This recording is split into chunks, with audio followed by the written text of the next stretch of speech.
série V ce que je viens de faire.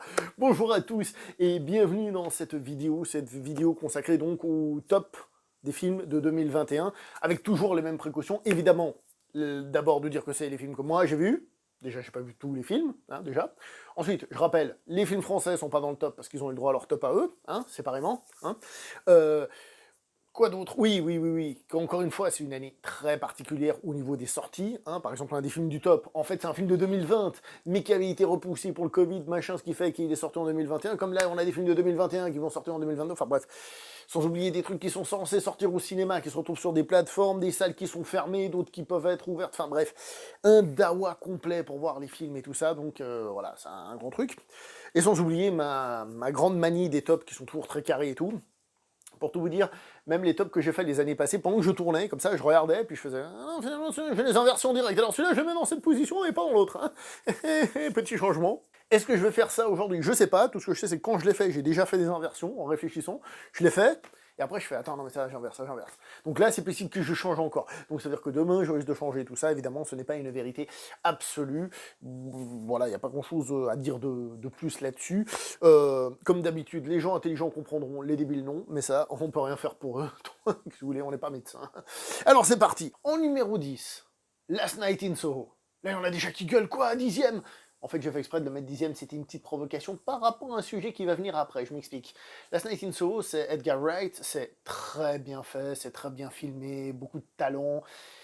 On voit une inspiration aussi de Suspiria d'Argento, hein, évidemment, et c'est là qu'on voit aussi la marque d'un grand réalisateur, c'est-à-dire qu'il ne fait pas un copier-coller de Suspiria d'Argento, pas du tout, même pas du tout, mais on sent qu'il y a quand même cette petite patte et ce mélange, évidemment, entre, on va dire, comment dire ça, la tradition du cinéma et un truc plus moderne. Ce que je veux dire par là, c'est que Edgar Wright s'est approprié son univers. Il y a quelques défauts, quelques simplifications scénaristiques, certains trouvent la fin un peu facile et tout. Je veux bien l'admettre, mais dans l'absolu, c'est très bien réalisé, c'est très bien mené. Les actrices sont très bien, voilà, il y a quelques stéréotypes, quelques trucs, mais globalement, je pense qu'on peut difficilement dire que c'est un mauvais film. Pour la petite histoire, en 10e position, j'avais aussi pensé à Sans un bruit numéro 2, un film qui reprend le concept du premier, c'est ce qui fait qu'il est un peu moins efficace, même si le concept est toujours très fort, et fonctionne dans l'absolu très bien. Je me suis encore étonné à retenir ma respiration alors que je regardais le film en me disant « Ouais, il vaut pas le premier, hein. » Mais en même temps, j'étais comme ça. Pas respirer trop fort, pas faire de bruit. Donc voilà. Donc en numéro 10, comme j'ai dit, peut-être un peu d'une certaine manière pour troller, parce que je trouve que c'est un film qui est très bien fait, Last Night in Soho. Ouh. Et on va passer donc au 9e. Et là, je sens déjà qu'il y en a qui vont gueuler. En 9e position, j'ai mis un autre film d'horreur. Et en fait, en plus, ça tombe bien parce que ça va permettre de parler un peu du film. Le film que j'ai mis, c'est Malignant, le film de James Wan. Et donc, je vous aurais pas déjà dit plein de fois que j'adore James Wan. C'est pas impossible. Alors, il faut dire plusieurs choses sur ce film, au-delà de ses qualités et de ses défauts. Beaucoup de gens qui critiquent ce film disent « Ah, ce film est une série B ».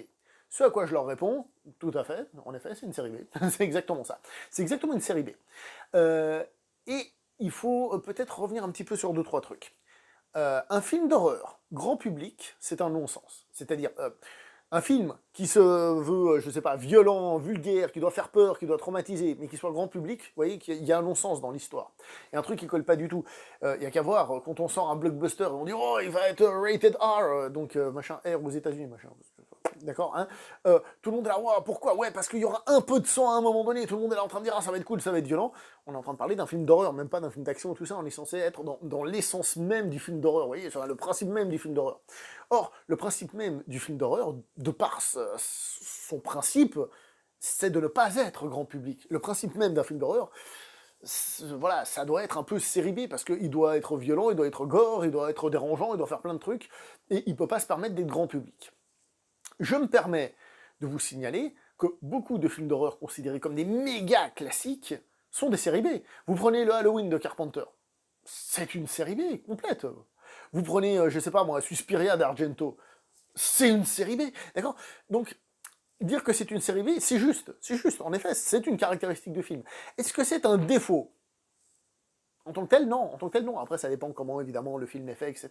Et ceux qui n'ont pas aimé en disant ça, ils ont, je pense, des idées derrière la tête. Mais dire d'un film d'horreur, en plus, que c'est une série B, donc c'est pas bien, Sans oublier un détail, et là je reprends un peu les idées, même si ce que je vous expliquais là d'une certaine manière, mais les idées de Fabien Moreau, avec qui on en parlait, et qui a dit un truc, comment il s'appelle déjà cette société de production A24, un truc comme ça, ceux qui ont fait Midsommar et compagnie. Il dit qu'il y a peut-être une espèce de mode des films type A24 où les gens se sont habitués avec le film d'horreur, ça doit être un truc un peu guindé, vous voyez, un truc un peu subtil. Oui, oui, on est d'accord. Mais je reprends tous les classiques, enfin pas tous, mais une grande partie des classiques du cinéma considérés comme intouchables, hein, Halloween, Suspiria, ceux que je vous ai cités, mais vous pouvez en rajouter plein d'autres. Ce sont pas des films comme ça, guindés, intelligents, ce sont des séries B, des films qui doivent être, j'ai envie de dire, premier degré d'une certaine manière. Alors, évidemment, tout ça ne veut pas dire que vous devez aimer le film ou pas l'aimer, mais ce que je veux dire, c'est que ce film, surtout de la part d'un type comme James Wan, qui a enchaîné, là, il a fait quelques blockbusters, un type qui peut se permettre, et lui-même décide de lui-même de faire un film de série B par amour pour le genre, par l'amour de ce cinéma qui n'est pas toujours blockbusterien.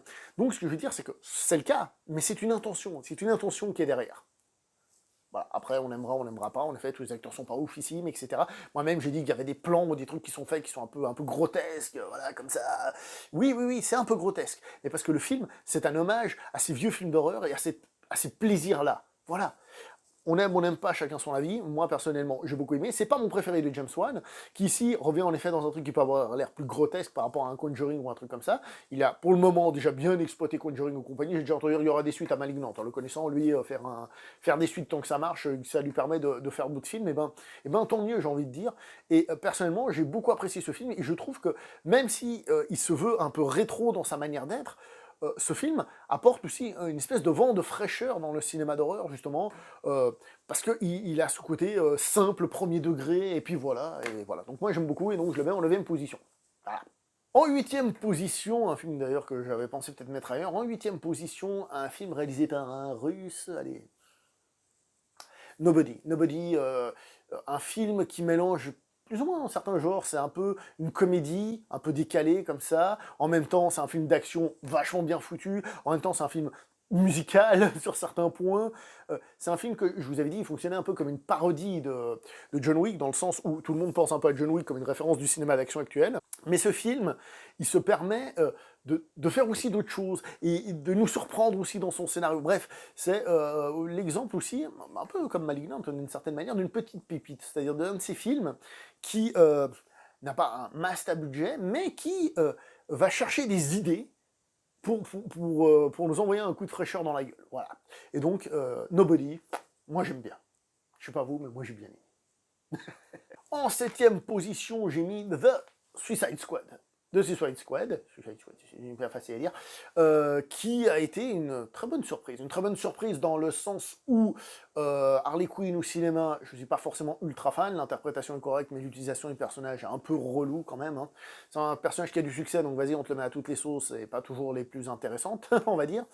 Et là, le film, il arrive à mélanger le côté grotesque aussi, encore une fois, hein, d'une certaine manière, avec de l'humour, et en étant un film qui se veut un peu too much, avec, comment il s'appelle déjà, Star Wars à la fin, en mode Kaiju Eiga. Donc, un film qui va jusqu'au bout de son concept, qui a de l'humour décalé, qui arrive à être violent à des moments, qui arrive à faire des trucs cool, bien évidemment, c'est un blockbuster et tout.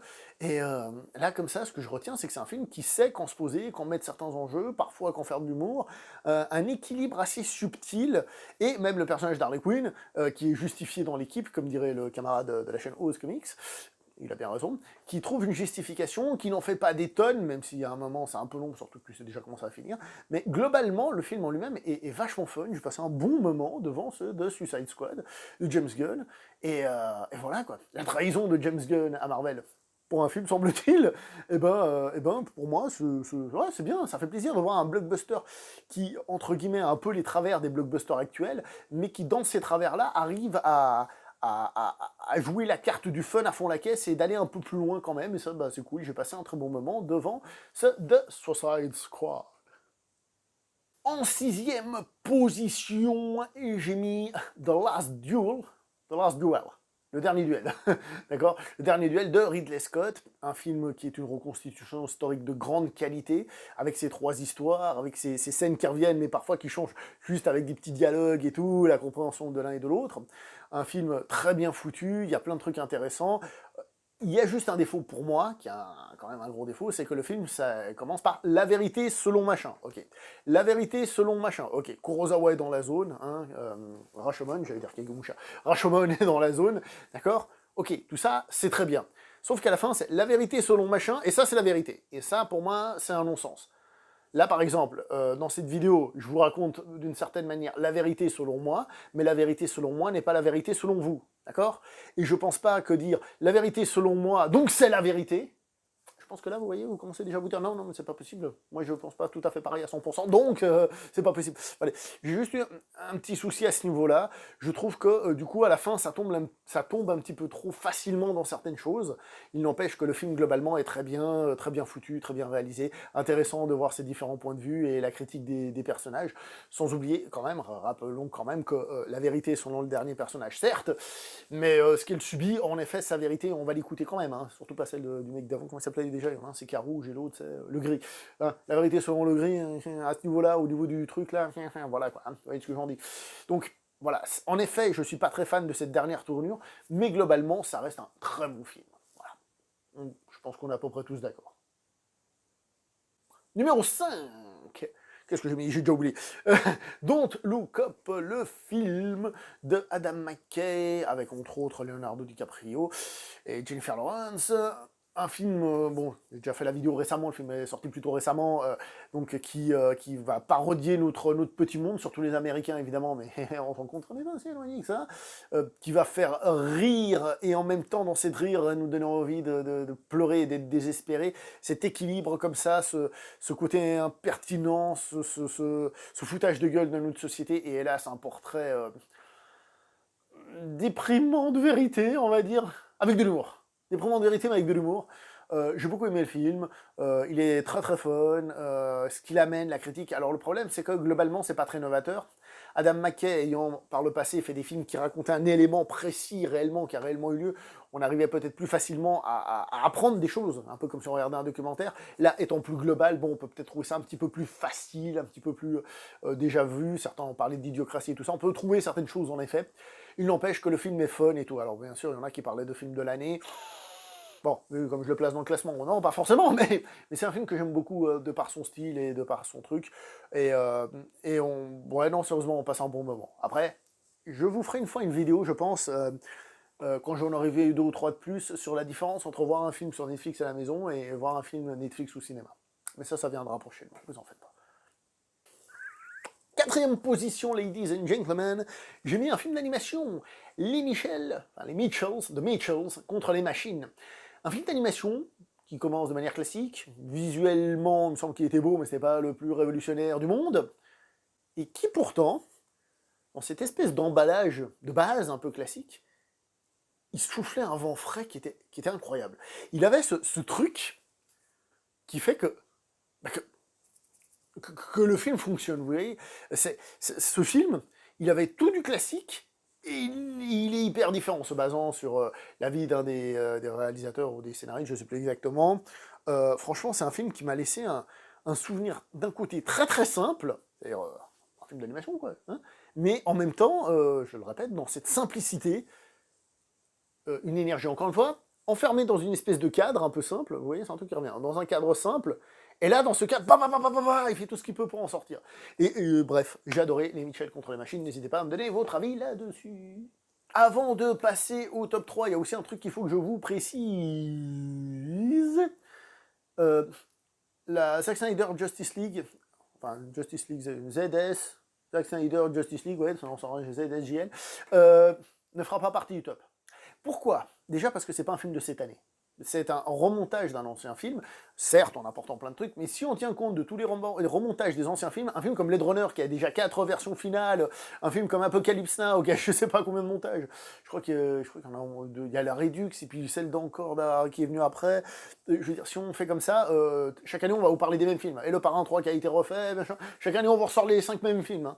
Donc voilà, oui certes le film, son remontage a apporté beaucoup de choses, mais il n'empêche que globalement c'est un film du passé. Ah, c'est beaucoup, je dis ça. Non, mais je veux dire, pas de cette année. Donc c'est pour ça qu'il est pas dedans, donc calmez-vous tout de suite. Ça tombe bien parce que le film, c'est Spider-Man No Way Home. Non, c'est une blague. Non, c'est une blague. J'ai bien aimé le film, j'ai même beaucoup aimé le film, mais objectivement, il a quand même trop de défauts. Voilà. hein. Non, c'est pas celui-là, je vous rassure. Qu'est-ce que j'ai mis en troisième position? J'ai mis un certain Steven Spielberg, West Side Story. Alors, s'il y avait un prix de meilleur réalisateur dans cette vidéo, je pense sincèrement que West Side Story gagne ce prix. Hein, honnêtement, il n'y a pas à dire, Spielberg, il filme, mais il filme de folie. Et ce qui est fort, c'est que, en plus simplement de filmer très bien globalement, Spielberg, il sait filmer une comédie musicale. Dernièrement, j'avais vu quelques trucs américains, anglais, par exemple, vous prenez Cats, tout le monde dit, ah, les effets spéciaux, machin, non, mais le vrai problème, c'est la mise en scène, les gens.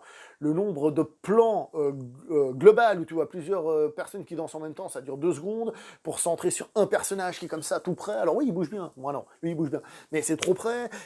Non, Spielberg, il sait filmer une comédie musicale. Une comédie musicale, ça se filme comme un film d'action, d'accord? Il y avait un autre Joe aussi qui se filmait comme ça, là, tout de suite, j'ai plus le truc. Hein. Et je fais pas référence à la blague que j'ai fait en live, même si, oui, ok, j'avais dit en blague que c'était aussi comme un film porno. D'accord. Donc ça veut dire qu'il faut que tu vois le mouvement, il faut que tu vois les acteurs qui bougent en même temps, il faut que tu vois leur corps comme ils bougent, leur maîtrise du pied et de la main, pas juste la main. Parce que la main, c'est facile, mais maîtriser les deux, la performance physique, la performance de groupe, comme un film d'action, one-one, ou alors en groupe, il faut être capable de filmer ça. Et Spielberg le fait hyper bien. Il le fait hyperbement bien. C'est extrêmement bien filmé, c'est totalement réussi. Il arrive même, parce que c'est un classique West Side Story, hein, que ce soit le musical d'origine ou même l'adaptation cinéma, à corriger quelques trucs qui semblaient un peu, voilà, pas parfaits de l'original. Je trouve juste dommage que dans le film, son propos, alors que le propos de West Side Story pourrait être fantastique, il n'est pas forcément totalement appuyé comme il devrait. Pour moi, il devrait être beaucoup plus en mode arrêtez d'être des cons, quoi, ce qui est déjà le truc de l'histoire tout court, mais il appuie encore plus. Il appuie un peu plus, hein, mais des fois pas totalement comme je voudrais, on va dire. Mais ça, c'est personnel. Là, par contre, où, entre guillemets, je vais mettre un petit tacle. Un petit tacle, non, c'est pas ça. Je veux juste quand même dire un détail. C'est souvent le cas quand un nouveau film sort, on part du principe qu'on peut défoncer la version précédente, parce que voilà, c'est comme ça, le nouveau il est sorti, donc l'ancien c'est de la merde. Le West Side Story de Wise, il est incroyable au niveau de la mise en scène. Surtout si tu le remets à son époque. C'est un truc de folie. Donc c'est un truc qui pour moi vient un petit peu péjorer ce West Side Story, non pas le film en lui-même, mais c'est que le film il est très bien, mais l'original est encore incroyable de nos jours. C'est pas juste, ouais, bon, c'est une vieillerie. Il y en a qui m'ont dit, ouais, Spielberg renvoie l'ancien à une vieillerie, machin. Non, je suis désolé. Si vous aimez le cinéma, vous pouvez pas dire ça. Hein, vous pouvez pas dire ça. Je vais pas vous mentir, l'histoire globale de West Side Story, ce qui est aussi pour Spielberg, c'est pas ma comédie musicale préférée dans le sens où c'est pas celle qui me touche le plus. Cette version de Roméo et Juliette n'est pas celle qui me touche le plus, au niveau émotion.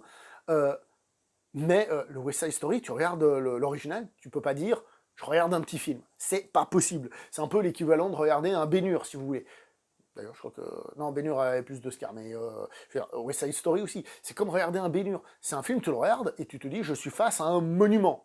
Alors, Spielberg l'a fait, et il l'a superbement bien fait, ça y a pas de souci là-dessus, mais c'est pas une raison pour manquer de respect du tout à la version de Wise, de Robert Wise, qui est, disons les choses comme elles sont, pour son époque, incroyable. Et du coup, la question se pose, quel était le but de faire une nouvelle version? Alors, on le sait, Spielberg voulait faire un musical depuis très longtemps, donc tant mieux c'est fait, pour lui comme pour nous, tant mieux. Hein.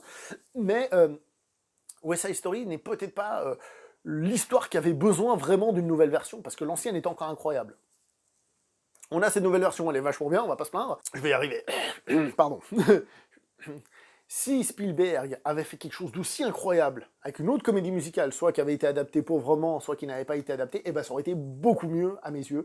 Et voilà, c'est là où on va dire ça manque un petit peu, c'est que tu dis ok, tu fais une nouvelle version avec le message qui pourrait être tellement d'actualité, mais c'est dommage parce que finalement, voilà.